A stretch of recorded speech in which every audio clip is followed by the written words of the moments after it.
చాలా బాగా కంపోజింగ్‌లో కానియండి, ఆ ట్యూన్ వచ్చే వేరియేషన్ కానియండి, చాలా డిఫరెన్స్ కనిపిస్తుంది నాకు.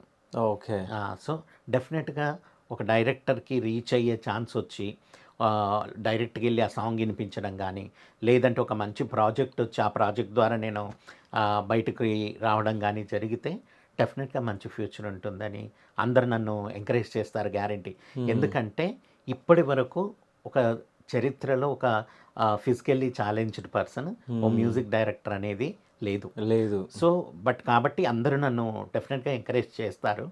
బట్ హ్మ్. నేను ప్రూవ్ ఆహ్, చేసుకునే టైం డెఫినెట్‌గా వస్తుంది. ఆ టైం కోసం ఐయామ్ వెయిటింగ్. అయితే మీరు ఇంతగానం మాట్లాడారు కాబట్టి నేనొకటి అనాలనుకుంటున్నా. ఒకటి చెప్పాలనుకుంటున్నా.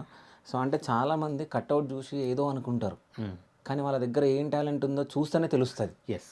సో, ఇప్పుడు ఇప్పుడు ఎవ్వరమైనా మనం అనుకున్నప్పుడు, ఆహా! అన్న ఇట్లా ఉన్నాడా అని జెప్పేసి అనుకుంటాం. డెఫినెట్‌గా. బట్ వచ్చి నేను విన్న తర్వాత, అరే! ఏముంది అన్నట్టు అనిపించిందది. యెస్. సో, ఎప్పుడన్నా మిమ్మల్ని అంటే కించపరిచి చూడడం గాని, సో, అసలు అన్నున్నోళ్ళే ఏం జేయలేకపోతుర్రు, ఏం లేనాయన ఏం జేయగలడు అని అన్నవాళ్ళు ఎవరన్నా ఉన్నారా?